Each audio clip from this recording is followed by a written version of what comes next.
Fala galera, tudo certo por aí? Espero que sim. Eu sou o Matheus, tenho 19 anos, sou professor de bateria. Comecei a fazer aulas de bateria aqui na ETAM em abril de 2010, com 8 anos de idade, com o professor Ferri.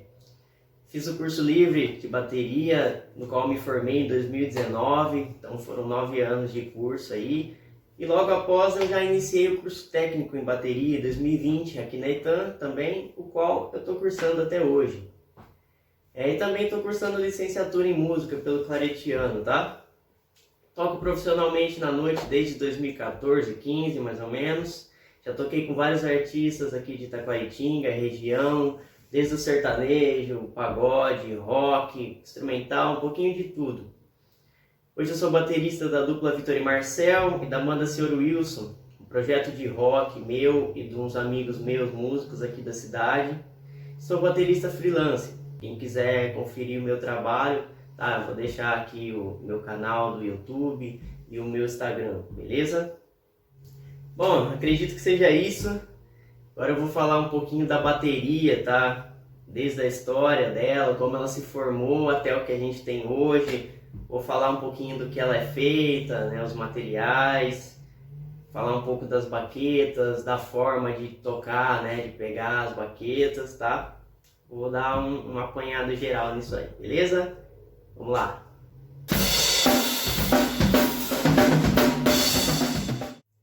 Bom, a origem da bateria tem uma história antiga, muito antiga, tá? Multicultural. Os primeiros pratos e tambores foram encontrados em esculturas e pinturas egípcias e romanas desde o século 7 a.C., tá? Então lá atrás já encontraram pinturas, vestígios, né, de pratos e tambores.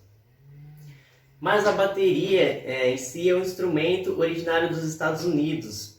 Basicamente, né, ele foi concebido para que um único músico conseguisse tocar vários instrumentos de percussão ao mesmo tempo, tá? Chamado então, né, conhecido por drum set ou drum kit, né, que basicamente é conjunto de tambores, né, que aqui no Brasil a gente conhece por bateria. Então a bateria, né, ela começou com alguns instrumentos percussivos, né, e não com tudo isso que a gente tem hoje. Lá para 1880, né, até mais ou menos 1930, era comum lá nos norte-americanos, né, os cabarés e teatros, shows de entretenimento, né, onde a gente tinha dançarinos, mágicos, e os músicos já faziam parte disso, né, já se apresentavam nesse meio. Onde naquela época, né, a bateria ainda não era isso que a gente tem hoje, tá?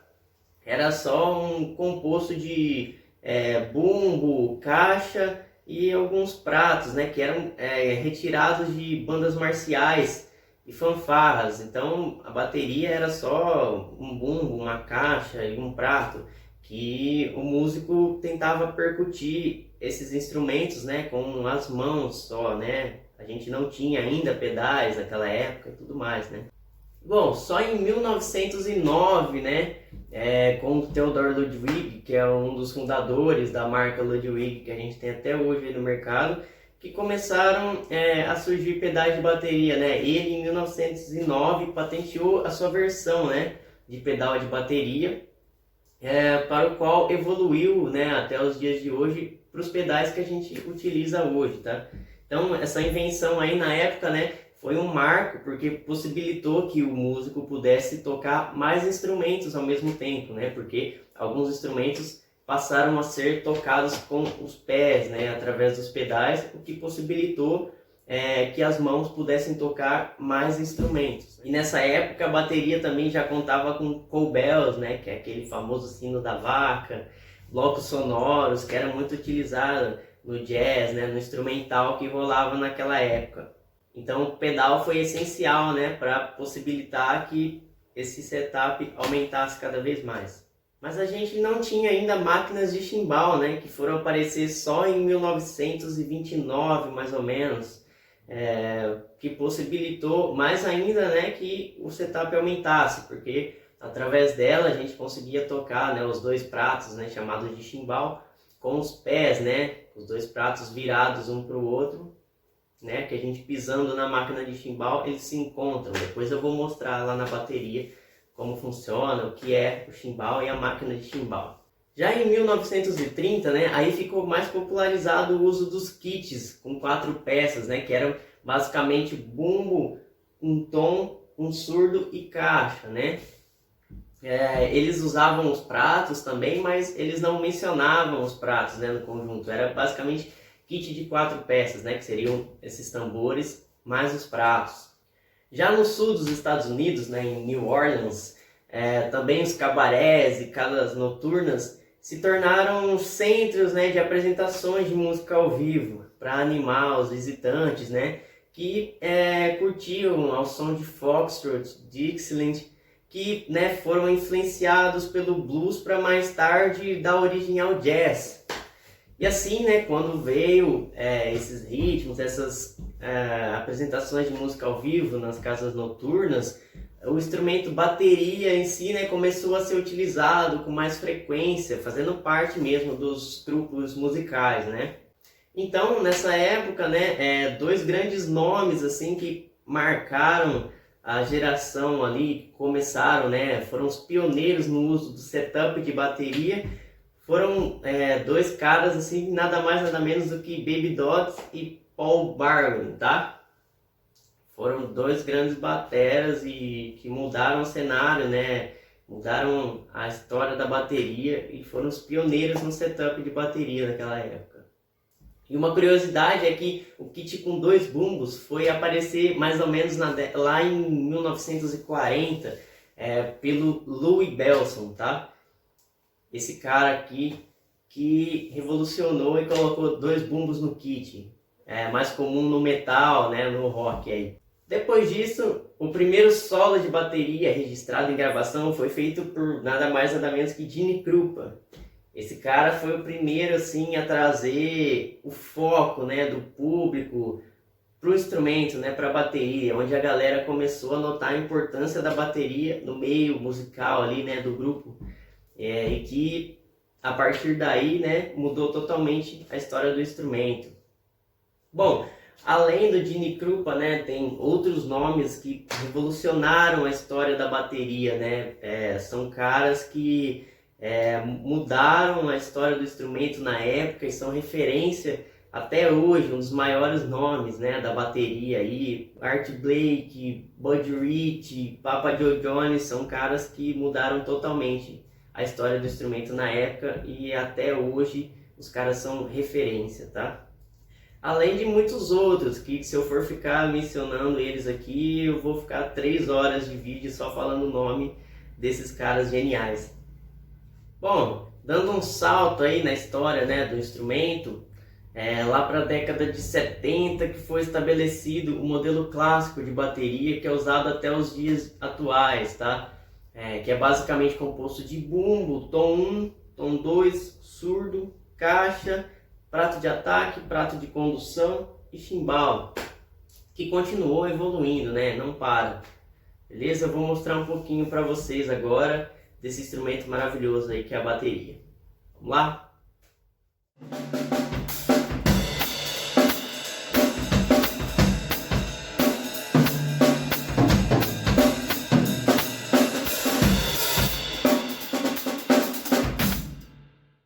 Como eu tinha falado, a gente tem um modelo clássico, né, composto por bumbo, tom 1, tom 2, surdo ali, caixa, prato de ataque, prato de condução e o nosso chimbal, tá? Essa daqui é a máquina de chimbal que eu tinha comentado.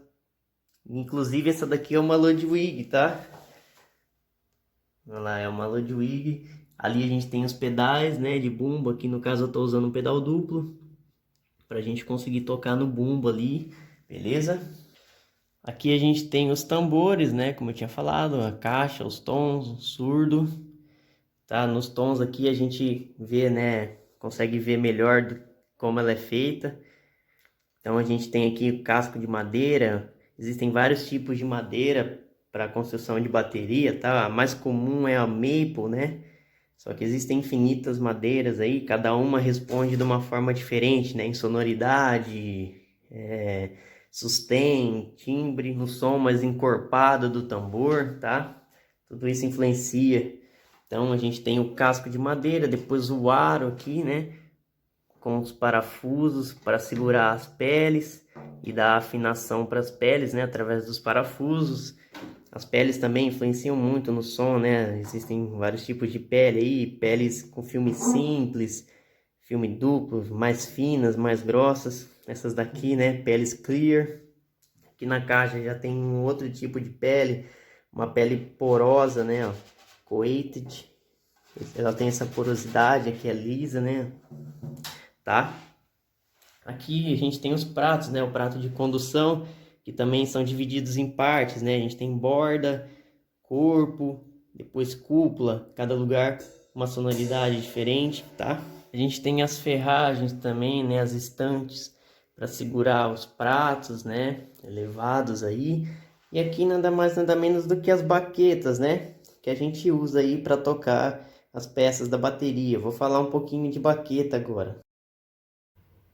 Bom, aqui eu tenho um par de baqueta, então, baquetas normais aí de madeira, né? As baquetas, elas são divididas em partes, tá? A gente tem a cabeça ou a ponta, né? Que é essa parte aqui, depois o pescoço, aí a gente tem o ombro, que é onde ela começa a dar uma engrossada, depois o corpo e depois o cabo, tá? Existem vários materiais, né, que ela pode ser feita, né, vários tipos de madeira, madeiras hickory americano, né, que é a mais utilizada aí, o maple, enfim, vários tipos de madeira. Ela tem vários tamanhos, pode ser mais longa, mais curta, mais leve, mais pesada, mais grossa, mais fina, que são as classificações, né? Baquetas 7A, que são mais leves, mais finas, depois 5A, que são um pouco mais pesadinhas, depois 5B, até a 2B, que é a mais grossa e mais pesada. Entre outras intermediárias ali, né? 5AB, que é entre o 5A e 5B, tá? Mas as classificações padrões são essas: 7A, 5A, 5B, 2B. Existem vários tipos de pontas de baqueta, né? Ponta oval, ponta em gota, tá? Os formatos delas, mais redonda, mais achatada, ponta de nylon, tá?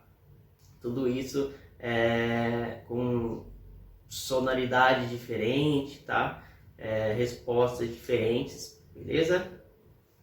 Além de, claro, as vassourinhas, né? As baquetas de efeitos, daqui são vassourinhas, são fios de aço, tá? Que a gente percute aí o instrumento, raspa, bate, enfim, beleza? Também um outro tipo aqui de baqueta que eu trouxe, essas baquetas com ponta de feltro, são baquetas de efeito também, para pratos, né? Usada em tambores, em orquestras, enfim, tá? São vários tipos de baquetas aí, mas essas daqui são as mais comuns, beleza? Bom, agora falando um pouco de pegada na baqueta, né? Os grips, os tipos de grips, que nada mais nada menos são as nossas formas de pegar, né? Na baqueta, posicionamento no instrumento, tá? A gente tem o match grip, que é a famosa pegada moderna, né? Onde a gente pega a baqueta com a pinça, né? O que é a pinça? O nosso indicador, o nosso polegar, também pode ser usado como nosso médio polegar, né? Que é onde a gente firma a baqueta, e depois os demais dedos, tá? Esse match de grip a gente tem as variações dele. Das suas variações a gente tem o German grip, né? Que é a pegada alemã, famosa pegada com as palmas das mãos para baixo, tá? Onde a gente forma um ângulo de 90 graus aí com a pele da baqueta, tá? Utilizando mais o punho e o antebraço, onde os braços ficam mais abertos, né? Formando um ângulo de 90 graus no instrumento. Bem parecido com o German Grip, a gente tem o American Grip, tá? Que é um pouco mais para baixo, né? A gente forma um ângulo de 45 graus, mais ou menos, com o instrumento. A gente usa o cotovelo mais fechado, né?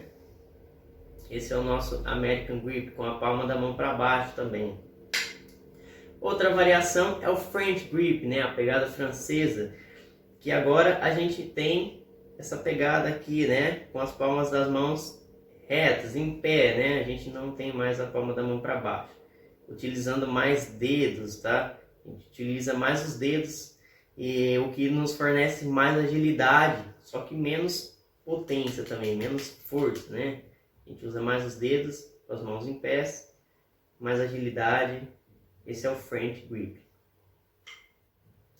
Agora, saindo do match de grip, né, a gente tem o tradicional grip. Quem já viu aí, né, bandas de jazz, bateristas de jazz tocando, com certeza já viu o tradicional, né, que nada mais nada menos é a mão esquerda com essa pegada de baqueta, né? A gente passa a baqueta entre o polegar e o indicador, depois ela vem apoiada no dedo anelar, né, e abraçada aqui pelos demais dedos, onde a gente tem essa tocada, né?